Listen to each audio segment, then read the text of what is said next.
Dito. Okay, salamat po sa awit na po. Okay. Okay po, magandang hapon muli sa ating lahat. Nandito pa kayo? Gising pa ba? Gising pa man, ano? So, alam ko na sarap matulog. So, ganun po man ay makarinig tayo muli ng salita ng Panginoon sa hapong ito, no? Sa ating pong pag-aaral pa rin. Dito po sa aklat po ng Hebrews pa rin tayo, no? Dito na po tayo sa Hebrews chapter 3 na. Okay po, Hebrews chapter 3. At kung kayo po ay may mga Bible, no? Muli natin bubuksan sa Hebrews chapter 3, verse 1 to 6 lang po, no? Hebrews chapter 3, verse 1 to 6. At kung inyo pong nakita at sundan naman po ng inyo pong mga mata at ating pong basahin po ito hanggang doon sa verse 6. Ito sabi ko kasi ng Hebrews chapter 3 verse 1, ngunit tayo ito kayong lahat mga kapatid bilang paggalang po sa pagbabasa ng salita ng Panginoon. Hebrews chapter 3 verse 1. Pero salita na lang po. At sa pagdating sa verse 6, sabay-sabay na lang po namin. Verse 1, wherefore, holy brethren, partakers of the heavenly calling, consider the apostle and high priest of our profession, Christ Jesus. Who was faithful to you,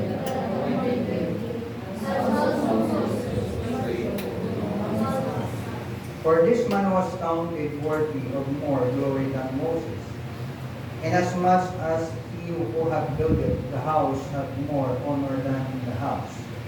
for every house is built by someone, but he that built all things is God. And Moses verily was faithful in all his house as a servant, for a testimony of those things which were to be spoken after. Verse 6, sabi-sabi natin basahin. But Christ was the son over his own house, whose house are we, if we hold fast the confidence and the rejoicing of the hope firm unto him. Let us pray. O aming Diyos na dakila sa lahat. Kami po muli nagpupuri, nagpapasalamat sa iyo pong kabaitan at pagbibigay sa amin ng kalakasan araw-araw. Lord, nilapit po namin ngayong hapon ang aming mga sarili. Lubos kami nagpapakumbaba at humingi kami ng kapatawaran sa lahat ng aming mga pagkukulang, pagkakamali. Linisin niyo po ang aming mga puso at isipan sa oras nito. Lalo na po, Panginoon, ang pangangaral ng inyong pong salita na bigyan niyo po kami sa sapat na karunungan at biyaya sa oras nito. Linisin niyo po anumang gawain ng kaaway na maaaring maging hadlang sa aming pong pakikinig. Nawa, Lord, na ito po ay maging pagpapala sa bawat isa sa amin. Patubayan niyo rin po, Lord, ang inyong lingkod sa oras nito. Gamitin niyo po ako upang ihayag ang inyong pong mensahe sa akin. Patubayan niyo kami, Lord, sa oras nito. Ang lahat ng ito ay ibinibigay po namin sa inyo sa pangalan ni Cristo Jesus. Amen. Ito po, tayo po na, mga kapatid. So, para po sa ating pong pag-aaral dito sa chapter 3 na po tayo. At dito makikita po natin, no, yung the master design, no? Ibig sabihin yung kung paano daw design o ginagawa ito na yung dinisenyo, no? Yung isang tahanan, ano po. So, dito po sa Hebrews chapter 3, verse 1 to 6, kapatid, ano po, binibigyan kasi dito ng writer ng Book of Hebrews, no, is about the apostolic and high priest, no. At ang tinatungkulan po dito na high priest and then apostles ay walang iba po ang ating pong Panginoon. Ano po? At mismo no, sa kanyang ministry, mga kapatid, no, at mismo sa kanyang sarili ay Jesus Christ ay siya po yung, sabihin natin na siya po ay tagapamagitan, no, sa Diyos at saka sa tao. Kung mababasa niyo po ang 1 Timothy chapter 2 verse 5, ano po, at binabanggit po ng 1 Timothy chapter 2 para maging malinaw po sa atin, mga kapatid. Actually wala po dyan sa outline, so ito lang po yung sinasabi kasi ng 1 Timothy chapter 2 verse 5. Sabi niya, for there is one God and one mediator between God and men, the man Christ Jesus. So si Jesus Christ, no, siya po yung tagapamagitan at namamagitan, no, sa Diyos at sa tao. Dahil po si Jesus Christ ay banal na pagkatao niya, perfect man po siya, no? Hindi gaya sa atin na tayo po ay may kasalanan. So Jesus Christ ay wala po siyang kasalanan. Ano po? At siya din ay nagsasalita ng salita ng Diyos. So bilang banal na apostles, no, apostol. At makita natin na siya ay pinabanal at iniligtas niya, no, ang buong mundo, no, para bigyan siya ng mataas, no, na parangal o paglulhati, no, bilang isang high priest, mga kapatid. Ano po?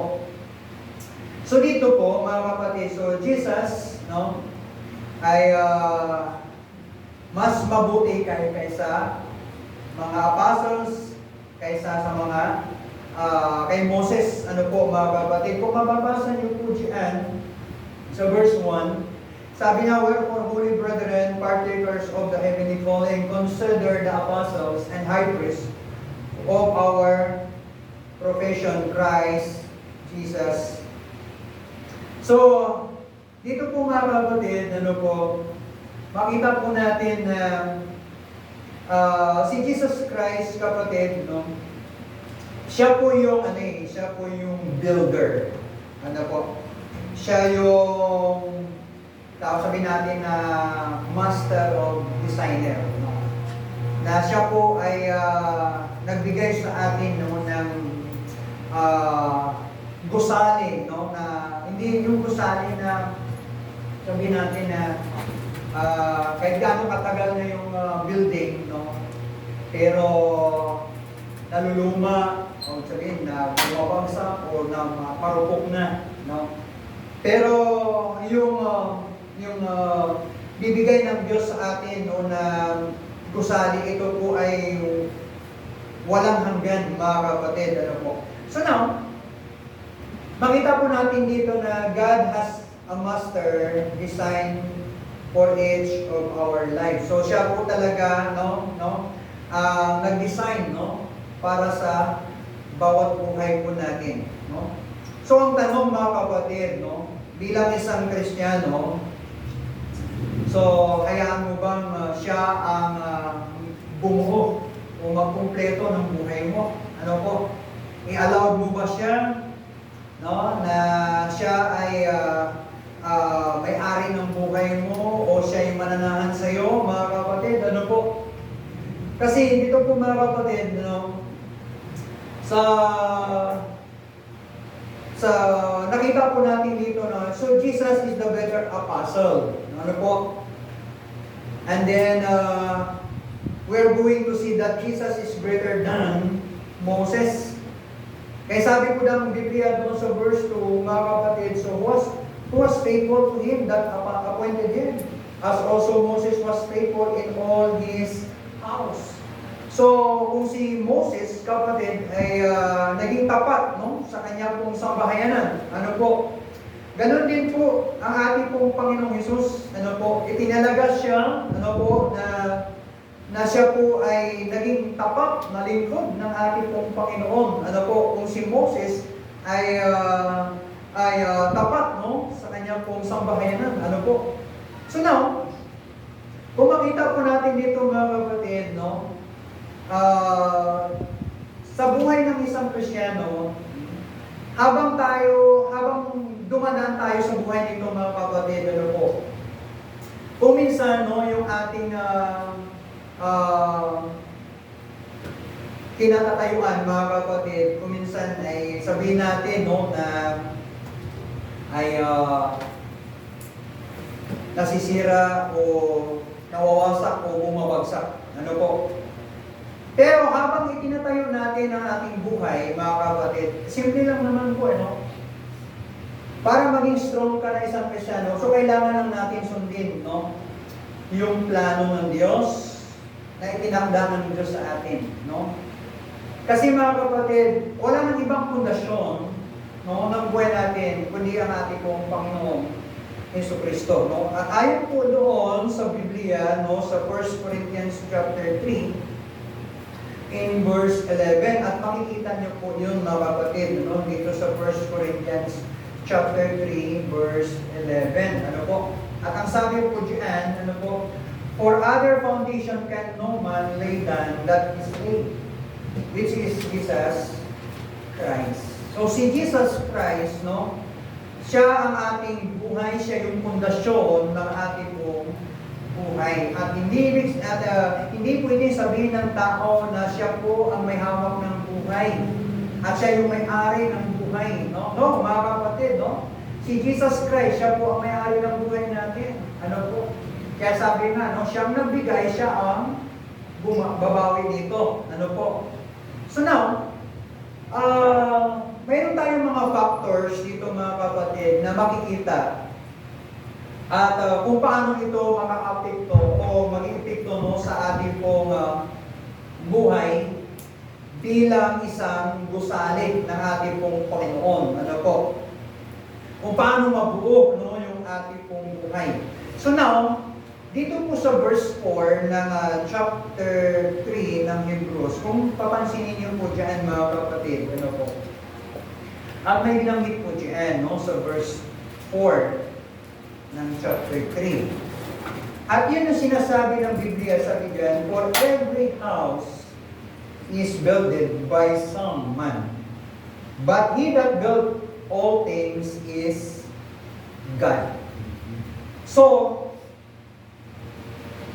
unang makita po natin dyan kapatid, yung builder. Yung builder kapatid, yan po yung tagapagtayo. Ano po? So, ibig sabihin, una sa lahat, God is the builder of all things. Sabi po dyan, sabi niya, no? For every house is builded by someone, but he that built all things is God. So, anong ibig sabihin nito mga kapatid? Ano po? Kasi ang Diyos ang may gawa ng lahat ng bagay. Ano po? Kasi siya yung builder, no? Ayon po sa Hebrews chapter 11 in verse 10, at binanggit po din dyan mga kapatid, ano po? Sa verse 10, sabi niyan, for he looked for a city which had foundation, whose builder and maker is God. So siya po yung builder mga kapatid, ano po? Ngayon, kung siya yung builder natin, no?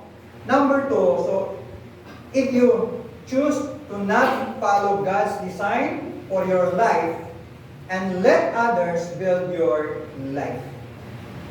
So, ibig sabihin kapatid, sabi niya, kung pipiliin mong hindi sundin, no, ang builder nito, yung disenyo ng Diyos para sa iyong buhay, at ayaan ng iba na mag-build nito sa iyong buhay kapatid, sigurado, mapifail ka.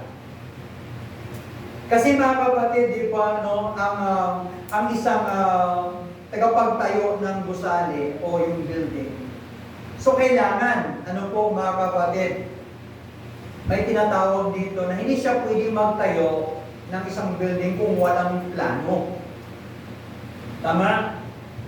Kung walang plano ang pagtayo ng building, ang mangyayari sa isang building, pwedeng bumagsak o pwedeng masira. Okay? So, kailangan may plan, mga kapatid. Ano po? So, kung mapapansin niyo po mga kapatid, no, bilang isang Kristiyano, kung hindi natin sundin yung plano ng Diyos sa buhay natin mga kapatid, ano po, malamang, ano po, mafe-failure tayo. No? Malamang kapatid, mabibigo lamang po tayo. Ano po? Isipin mo po, mga kapatid, no? Dito sa text na ito, sa Hebrews chapter 3, ginamit po kasi ditong example si Moses, di ba? Na si Moses, mga kapatid, no? Kung maalala natin si Moses, kung paano siya nakapag-argue sa Diyos. Tama, mga kapatid? Kung paano siya gumawa ng mga dahilan. No? Na kung saan mga kapatid na marami po siyang mga excuses sa Panginoon. Di ba ang sabi nga, no? Inutosan siya ng Diyos, no? Na pumunta ka kay Pero, sabihin mo na ako ang Diyos. Pero sabi niya, sino po ang magsasalita? Panginoon. Okay? Ay sino ginamit ng Diyos? Di ba may kapatid kang si Aaron? Di ba? Pero pagharap niya doon sa Panginoon, di ba? Hindi naman si Aaron po ang nagsalita doon, kundi siya mismo. Kasi ginamit din siya ng Panginoon. Pero dahil sa kanyang mga kadahilanan o kanyang mga pagdadahilan, mga kapatid, ano po? Hindi niya sana sinunod yung mga plano ng Panginoon. Ano po? Pero mga kapatid, dito po, pinapakita lang sa atin, ano po, kung hindi natin pipiliin, no, at sundin yung disenyo ng Diyos sa buhay natin, malamang kapatid, mafe-failure ang isang Kristiyano. So mas maganda, sundin na lang natin kung ano yung plano ng Diyos sa mga buhay po natin. Hindi yung sarili natin kaparaanan, hindi sarili natin mga plano, mga kapatid, ano po. So now, hindi lang yan po mga kapatid, ano po. Number 3, but with God all things are possible. Sabihin mga kapatid, ano po, no? Ang lahat ng bagay, no, sa Panginoon ay possible. Di ba? Right. Kasi dito po mga kapatid, ano po, kahit kinuha ng Diyos ang taong ito na hindi makapagsalita sa mga tao, pero ginamit pa rin siya para gumawa ng mga miracle ang Panginoon. Ano po mga kapatid, ano po? So ibig sabihin mga kapatid, no, na ang lahat ng bagay, no, ay posible sa ating pong Panginoon. Kaya tayo mga kapatid, no, we need to trust, no, sa ating pong master builder, ano po, which is the Lord Jesus Christ, ano po. Kasi siya po yung ating sandalan, no?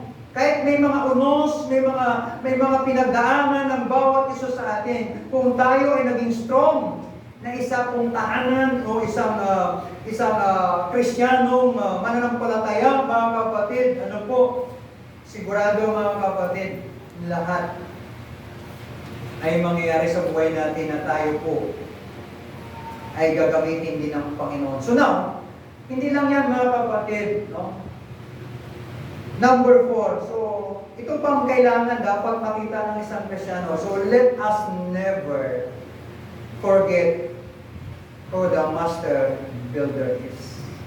Ito yung madalas kung minsan nakaligtaan ng mga manampalataya kapatid, no? Na nakakalimutan nila kung sino po talaga yung master builder. Ano po mga kapatid, ano po? Kaya ang nangyayari mga kapatid, no? Kapag ang isang Kristiyano na hindi niya po pinagkatiwalaan at kinalimutan niya yung kanyang Panginoon na naglikha sa kanya, mga kapatid, ay malamang mga kapatid, ano po, ang buhay niya ay maging sira. Ano po? At tuluyan itong mawasak. Ano po? Kaya maraming mga Kristiyano kapatid na kinakalimutan ng Panginoon. No? Sa dami ng mga circumstances nangyari sa buhay mo. Minsan nakakalimutan na nila ang Diyos. Pero sana kapatid, huwag natin kalimutan ng Panginoon sa buhay natin. Kung ang Diyos, sabi niya, I will never leave thee nor forsake thee. No? Hindi tayo kinalimutan ng Diyos. Ano po? So dito mga kapatid, no, makita po natin yung the builder. And then, pangalawa, makita natin dito yung the building. Magkaiba kasi yung builder at saka yung building, no? Yung builder ay tagapagtayo, yung building ay yung gusali. Yung gusali na itinayo, no, ng tagapagtayo na ito. So now, pakita natin sa verse 5 ng Hebrews chapter 3. Sabi po dyan mga kapatid, no, ng Hebrews chapter 3 verse 5, sabi dyan, and Moses very was faithful in all his house as a servant for a testimony of those things which to be spoken after. So makita po natin dyan kapatid, may binabanggit po dyan kung si katotohanan na sabi niya kung si Moses ay naging tapat sa lahat ng buong sambahayan niya, gaya ng isang lingkod, sabi niya, para naging patotoo sa mga bagay, no, na sinasabi, sabi niya mga kapatid. So, makita po natin dyan mga kapatid, ano po, so as a servant of God, no, tayo ay building ng Diyos. Ano po? Kasi ayon po sa 1 Corinthians chapter 3, verse 9, at malinaw din po yun, mga kapatid. Ano? 1 Corinthians chapter 3, verse 9. I'm sorry now. 1 Corinthians chapter 3, verse 9. At ito po yung sinasabi dito ng Biblia. Ano po? Sabi po dyan, for we are laborers together with God. Ye are God's husbandry, ye are God's building. So, mga kapatid, no, unang makita po natin dito, no, as a Christian, you are God's house. Ano po? Kayo ang tahanan ng Diyos bilang isang Kristiyano. Kaya po mga kapatid, no,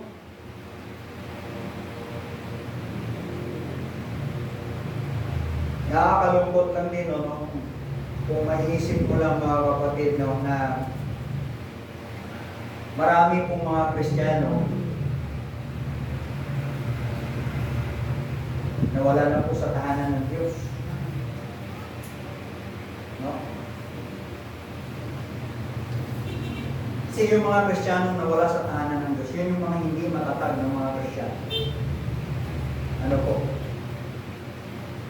Kasi mga kapatid, hindi lang naman pinag-usapan yung gusali. No? Bilang isang pinanahanan ng Diyos sa katawang ito. So dapat makita sa isang Kristiyano, no, na naging matatag bilang isang tahanan ng Panginoon. So now mga kapatid, so habang po nananahan sa atin ng Diyos, number 2, the Holy Spirit of God lives in you. Dapat ito po makita na ang banal na Espiritu ng Diyos ay nabubuhay sa iyo. Hindi dapat na mamatay o napupundi, no, yung banal na Espiritu ng Diyos. Kasi katulad yan kapatid, no, sa isang building, no, kapag kulang po ang pundasyon, pag isa lang ang pundasyon, so malamang kapatid, babagsak ang isang gusali. Ganon din yan sa atin mga kapatid bilang isang Kristiyano. Kung walang Espiritu na nahan sa atin mga kapatid, tandaan namin, ang maging buhay ng isang Kristiyano ay hindi na po naayon sa kagustuhan ng Panginoon. Kaya minsan nakakalungkot kapatid, no, na nawala na pong banal Espiritu na nag-sisilb sa kanila. Ano po? So, hindi lang yan mga kapatid, ano po. Ang ibig sabihin, that means that you are the building, not the builder. Ibig sabihin kapatid, no, tayo ay building ng Panginoon. Ano po? Hindi lang tayo tagapagtayo, kasi tayo ay building ng Panginoon. Kaya, Number 4, you must allow God to build you according to His design. So, i-allow natin, no? Fix your thoughts on Jesus. So, dapat i-allow mo ang Panginoon Diyos, kapatid, ano po, na kaya ka niyang i-design, i-disenyo, mga kapatid. Kaya kaya ka niyang i-hulma sa kanya pong kalulahatian. Kaya po mga kapatid, marami pong di ba? Sino dito mahilig mag-design? Ayun. Si Priya, sino pa? Mag-drawing. Sa Tibet, marunong mag-drawing. Sino marunong mag-drawing dito? Si Josh. Josh, marunong mag-drawing.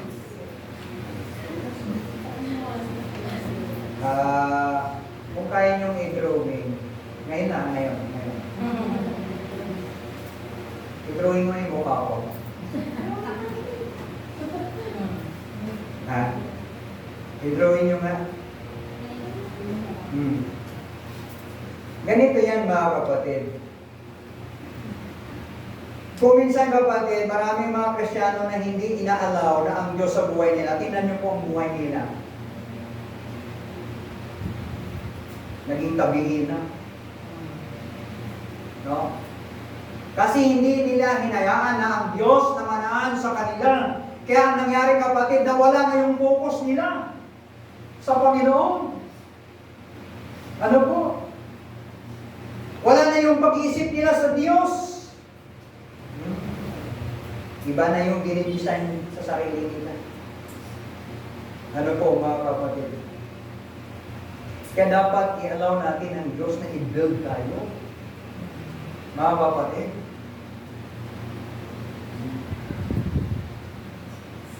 Diba pa? Minsan pag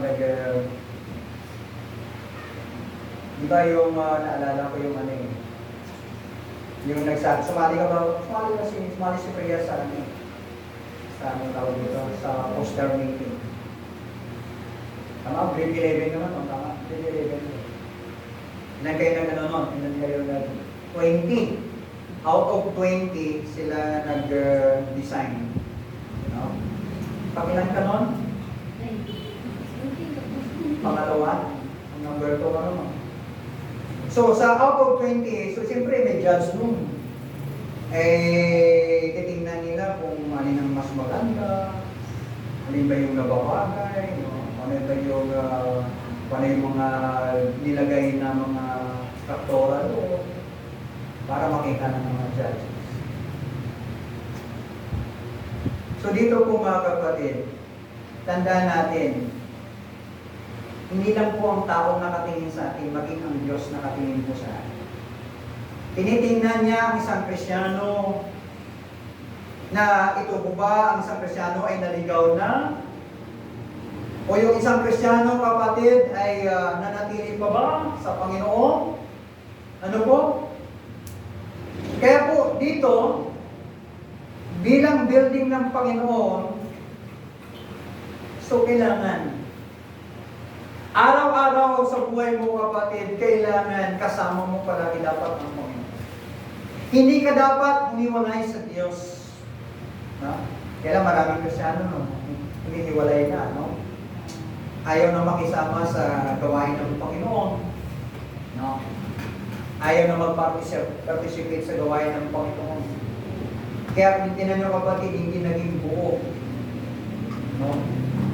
Ang naging buhay nila. So now, makita pa natin dito mga kapatid, so pangatlo, no? Balikan natin yung Hebrews chapter. Una, the builder, and then number 2 is the building. And then number 3, makita po natin dito sa Hebrews chapter 3, in verse 6 sabi dyan. So mayroong tagapagtayo, at ang tagapagtayo ay mayroong gusali. So, anong nangyari sa gusali dito mga kapatid? Sabi kasi ng Biblia, but Christ as son over his own house, whose house are we? If we hold fast the confidence and the rejoicing of the hope firm unto the end. So dito makita po natin mga kapatid, so mayroong tagapagtayo, may building, Siyempre kapatid, ang isang tagapagtayo, so kailangan makita yung struktura ng building. So, sa pagtayo niya ng struktura ng building, kailangan mayroong purpose. So, makita natin dyan yung the purpose. Ano yung purpose dyan, mga kapatid? Ayon po sa 1 Kings chapter 5, so kinote ko lang po dito, no, sa 1 Kings chapter 5, actually mga kapatid, no, inutusan po, no, si Solomon na mag-build ng templo. At ito yung sinasabi po kasi dito ng 1 Kings chapter 5. Kings Chronicles. Books of the Bible. 1 Kings. I'm sorry. Yan, 1 Kings chapter 5 in verse 5. Ito po sabi kasi dito. And behold, I purpose to build an house unto the name of the Lord my God. As the Lord spake unto David my father, saying, Thy son, whom I will sit upon thy throne in thy room, he shall build an house unto my name. So ito yung purpose, kapatid. Ano po? Ang purpose dito ng pagtayo ng templo ni Solomon, mga kapatid, ay itayo, no, yung tahanan sa pangalan ng Panginoon Diyos. So dito mga kapatid, pinapakita po dito sa atin bilang mga Kristiyano, bilang isang building ng Panginoon, alam po natin kapatid, number one, we are not different. Ano po? Tayo, wala din pinagkakaiba. Ano po? Ano po mga kapatid? Yes. Sabihin natin may pagkakaiba tayo sa ugali. Pero magkapatid tayo sa Panginoon. Tama? Mga kapatid, tayo po ay magkakapatid sa Diyos. Ano po? Yes, may iba-iba tayo mga diferensya sa buhay. Pero sabi nga, God calls each of us to different things. Kaya tinawag tayo ng Diyos sa iba't ibang bagay. Ano po, mga kapatid, ano po? Di po ba? Kaya marami pong iba-ibang pagkakatawag sa atin. Kasi may purpose ang Panginoon. Ano po? Malay mo, no? Balang araw. I don't know, hindi natin alam, no? Kung naman kalooban ng Panginoon. Ako, masaya po ako. Pag tawagin si Prince na pastor. Ako masaya po pag tinawag siya ng Panginoon. Hindi ko siya pipilitan, hindi ko siya hahandangan. Siguro hindi din hahandangan ni Sister Janice kung tawagin si Diyos na maging missionary. Tama? Bakit hahandangan natin yung pagkatawag ng Diyos? No? Diba? Alay mo, no, hindi natin alam, tawagin si Alaysa na maging missionary. Eh, di ba may mga babaeng missionary, di ba? Di ba? Mga kapatid. Di ba? Kaya lang mga kapatid, no, sabi nga, there are many different callings. So, tandaan nyo ito, magkaiba kasi yung calling kaysa kuliling. Ang kuliling, hindi talaga tinawag ng mission. Pero yung true calling, mga kapatid, yun talaga tinawag ng Panginoon. Ano po? Kaya, marami tayong iba't ibang mga tungkulin. Ano po? Kaya lang, ang problema, kapatid, no? Kaya maraming mga Kristiyano, iba-ibang mga purpose sa paglilingkod. No? Minsan na sinasabi nila, tinawag ako kasi ng Diyos. Pero ang tanong, kung talagang tinawag ka ng Diyos, tanong, ginagamit ka ba ng Diyos? Meron nga nagsabi, pray niyo ako, pastor.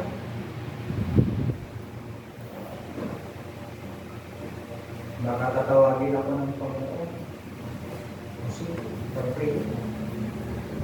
Kung ano yung purpose ng Diyos sa buhay mo.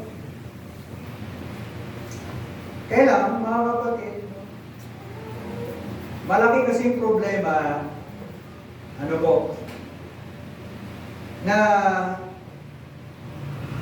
sinasabi mong tinatawag ka, pero marami ka lang mga excuses.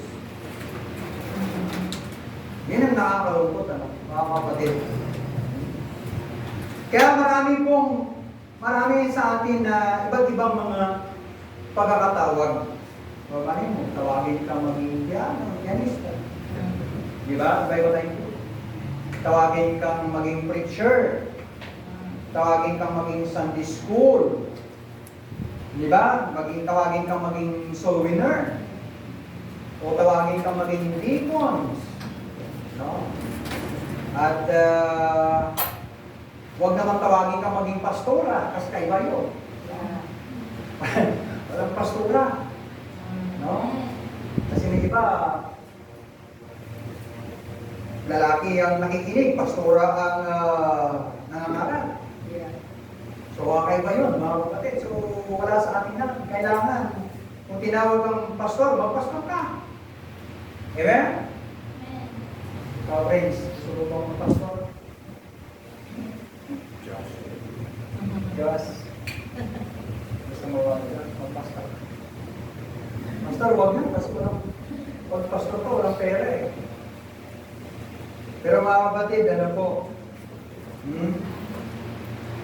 Pero alam niyo po dito mga kapatid, makita po natin, there are many different callings, but we have one central purpose.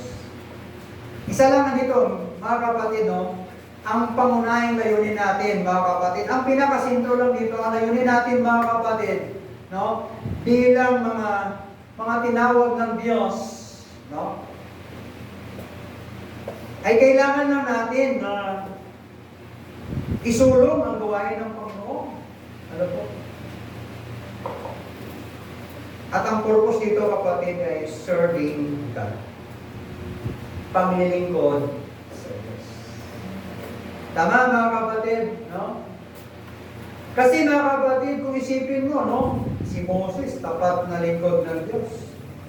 Ano po? Ibig sabihin na hindi niya alam kung ano yung sasabihin niya. Huwag tayong matakot na maglingkod sa Diyos.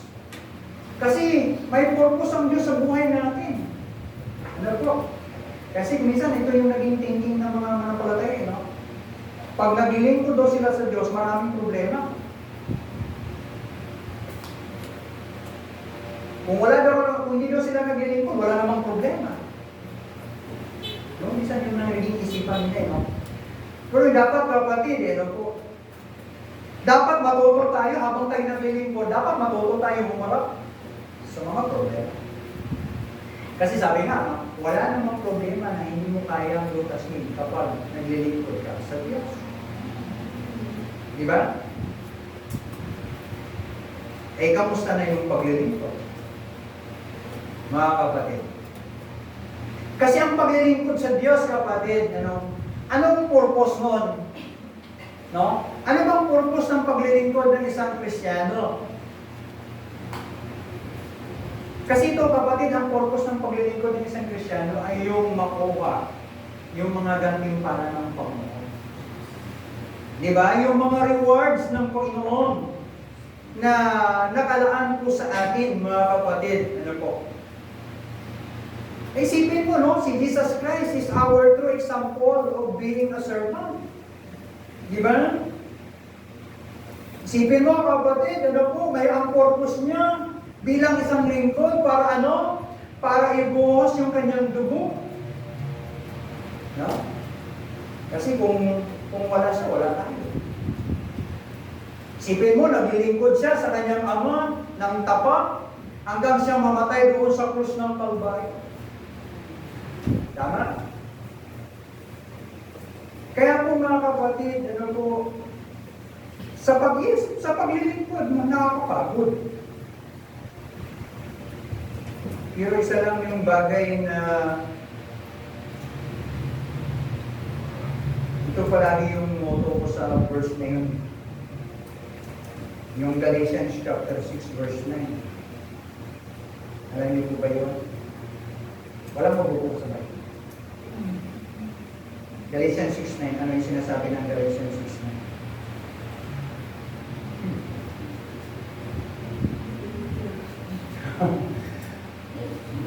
Kung nagbabasa ka ng Bible, alam mo yun. Huwag na. Galatians 6.9.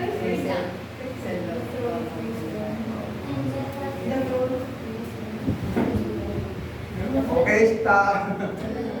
Let us not be weary in well-doing. Yun pala, alam niyo. Yes po kapatid, yan palagi ang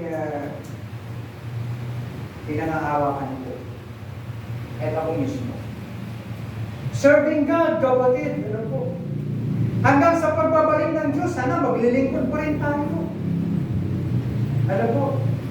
Kaya sa paglilingkod, maraming Kristiyano nagre-reklamo.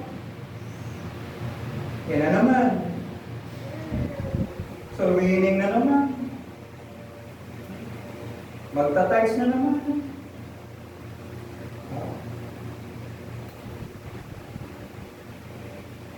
Sa mga kapatid, nakakalungkot na marami pong mga Kristiyano na sa paglilingkod ay marami pong mga excuses. Like Moses. Pero sabi naman ng Biblia, and whatsoever you do it heartily, not unto men. Ayun. Diba? Kung naglilingkod ka, sa Diyos, hindi sa tao. Diba? Kasi ang paglilingkod mo sa Diyos, kapatid, may purpose palagi ang Diyos. May gusto ang Diyos na may papagawa siya sa iyo. Kaya lang, minsan mga kapatid, maraming mga nantaya, may pinapagawa ang Diyos, kaya lang, hindi re-reject. Ayaw gawin yung gusto ng Panginoon. Ano kaya, no? Pag sinabi mo sa Diyos, Lord, hindi na ako maglilingkod sa iyo, o sige, sabihin ng Diyos sa iyo, hindi ka na maglilingkod, sige. Nalalayo mo yung speaker, sige, uwi ka na, uwi. Tama? So habang may pagkakataon ka pa, kapatid, hanggang may lakas pa ang isang Kristiyano, maglingkod. Isang paalala ko palagi, kapatid, sa ating ano po. Hindi kayo naglilingkod dahil kay pastor.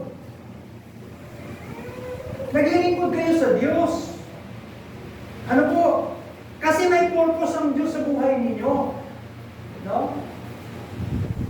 Kaya po dito mga kapatid, makita po natin. No? Sabi nga ng Biblia, but Christ as a son over his own house. Most house. At sinong tinutukoy na tayo, mga kapatid? Tayo yung pag-aari ng Diyos. Kaya kung ikaw pag-aari ng Diyos, kapatid, maglingkod ka. Huwag mong hayaan na hindi ka magagamit ng Panginoon. Even our young people, na sana kayo ay patuloy pa rin na gagamitin ng Diyos sa ating church. Kaya kapatid, yes, sa paglilingkod talagang puno ng mga discouragement, puno ng mga disappointment. Pero kung titingnan natin yung mga discouragement sa paglilingkod, talagang hindi ka makapagpatuloy. Ihinto ka talaga. Pero kung nagtitiwala ka sa Diyos na kaya mong pasanin yung mga bagay na pwedeng mangyari sa iyo, maniniwala po ako, kapatid, na magpapatuloy ang isang Kristiyano. So, dito po mga kapatid, so nakita natin yung the builder, and then the building, and then the purpose. And then sa ating pong conclusion. Tapos ka na, Pastor? Yes. Dito po, gusto ko po makita sa conclusion, kapatid. Serving the Lord is never easy. Madali ba ang paglilingkod sa Diyos? Hindi. When it comes meaning frustration and heartache. But verse 6, makita niyo po dyan mga kapatid, is so important for us to remember. Alalahanin natin ang verse 6 mga kapatid, ano po? Hold on to your courage and hope. Let the master designer continue to build your life according to his purpose and plans for your life. Amen. Dapat yun mga kapatid, magpapatuloy na mag-build up. Magpapatuloy, no? Na naging buo, naging kumpleto yung buhay ng isang Kristiyano. Ayon sa layunin ng Diyos, ayon sa plano ng Diyos. Hindi sa plano mo, hindi sa purpose mo, ayon sa purpose at plano ng Diyos. Kaya po ang isang architect, hindi yan magpatayo ng isang building hanggat hindi niya pinaplano, hindi niya dinidesign. Kasi maging pangit ang itsura nun. So tandaan mo kapatid, pag hindi mo i-disenyo ang Diyos sa buhay mo, tandaan mo mga kapatid, maging pangit din ang mga buhay natin. Kaya dito po mga kapatid, no, ang paglilingkod, hindi po yan madali. Maging madali ang paglilingkod sa Diyos kung i-allow mo ang Panginoon Diyos na makasama sa paglilingkod. Pero kung hindi mo i-allow ang Diyos sa paglilingkod mo, mahihirapan. Kaya serving the Lord. Kaya sabi ng Biblia, no? 1 Corinthians 15, verse 58. Therefore, my beloved brethren, be steadfast and movable, always abounding in the work of the Lord, for as much you know that your labor is not in vain. Alam niyo yung pagpunta niyo po sa church every Wednesday, may kabuluhan po yan. Kahit nahuli ka, makaabot ka, may kabuluhan ka. Na kung bakit ka pumupunta sa church. Bakit ka ang naglilingkod sa Panginoon. Kaya po mga kapatid, maglingkod tayo hanggang ngayon. Mahirap maglingkod pag ang paan natin na. So wala nang paglilingkod. So habang may lakas pa, ay gamitin natin yung buhay natin sa Panginoon. Kasi tayo yung building ng Panginoon. Tayo ay pag-aari. So tayo po ay tumayong lahat mga kapatid. Salamat Panginoon. Tayo po ay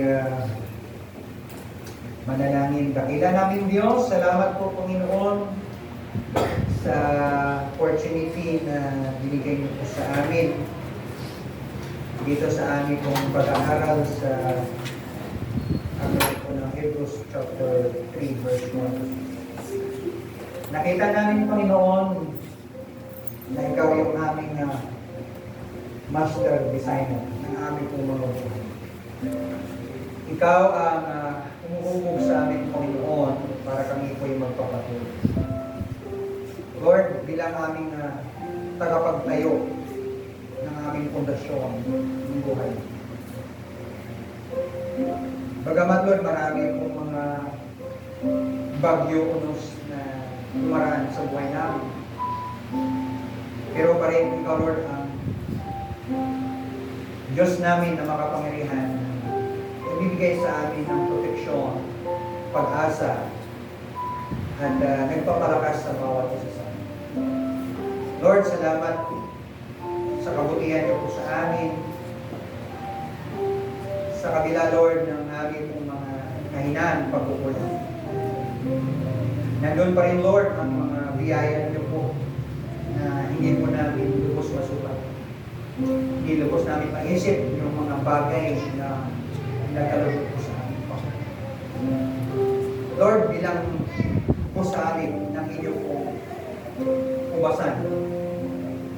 Gamitin niyo kami, Lord, habang po kami may lakas pa sa katawang ito na binigay niyo sa amin ito, Lord, para maging kagamit-gamit po sa inyo.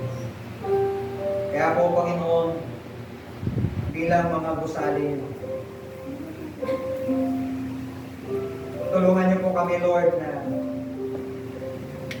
bilang mga manggagawa mo, mga lingkod niyo po sa iglesia ito, ay huwag kami magpanghinaan ng loob. Yes, minsan, Lord, nakakapagod din yung aming kataong lupang ito. Sana hindi po mapapagod yung aming pong espiritu sa paglilingkod po sa inyo. Dapat magpapatuloy kami, Panginoon. Hindi po kami mapanghinaan ng loob. Laban lang, Panginoon, sa anumang kinakaharap ng bawat isa. Lord, umaasa po kami, Lord, na nandyan ka palagi. Always ka, Panginoon, na nagbibigay sa amin ng comfort sa pamamagitan ng iyong banal na Espiritu. Kaya, Lord, ang bawat ginagawa niyo sa buhay namin bilang mga Kristiyano ay mayroon kayong layunin. Mayroon kayong purpose. Ang purpose niyo, Lord, na kami po ay i-disenyo sa iyo pong gawain na iyo pong pinag-aatiwala sa bawat isa sa amin, Panginoon. Iba-iba man kami, Lord, ng mga talento. Iba-iba man kami mga tungkulin dito po sa iglesia ito. Ang mahalaga po, Panginoon, ang bawat isa sa amin ay nagbubunga, nagagamit para po sa iyo pong kaluluwa. Kaya po, Panginoon, sa gawin ito, gamitin niyo po kung bawat sa amin, Panginoon. Huwag niyo pong hayaan, Lord, na magpagamit kami sa mundo ito, kundi habang kami may lakas. Sa inyo po namin, Lord, pinagkatiwala ang aming pong mga buhay. Kaya, Lord, nagpapasalamat po kami sa gawin ito na sa paglilingkod namin, Lord, kuminsan maraming Kristiyano na sumusuko na. Maraming mga Kristiyano na lumalayo na. Gusto nila, Panginoon, yung simpleng hindi sila mahihirap. Lord, sa paglilingkod, yes, marami po mga puno ng paghihirap. Pero Lord, naniwala po kami na ikaw pa rin ang magbibigay sa amin ng lakas para kami po ay bumangon at magpapatuloy. Kaya Lord, nagpapasalamat po kami sa gawing ito, sa salita mo na aming pong katungayan at narinig. Sana, Lord, ay magiging aral po sa amin na ang buhay namin ito ay panandalian naman. Kaya po, Panginoon, gamitin niyo po ang bawat isa sa amin. Pagpalain niyo po ang aming church, pagpalain niyo, Lord, ang aming mga members, mga family po namin, Lord. Bigyan niyo kami ng kalusugan pa, at i-provide niyo po pangailangan ng bawat isa, Panginoon. At tulungan niyo kami maging tapat pa sa pagsamba, sa anumang gawain na ibigay niyo po sa amin, Lord, sa iglesia. Kaya, Lord, nagpupuri kami ng papasalamat sa bawat isa amin na nandito po ngayon. Iglesia po, Lord, ang mga puso po namin sa oras na. Patubayan niyo po kami, Lord, at pag-ingatan sa aming pasamantalang pag-iwalay. Ingatan niyo po kami na makarating kami ng ligtas sa aming mga tahanan. Pagpalain niyo po kami sa pangalan ni Cristo Jesus. Amen. Okay po, maraming salamat.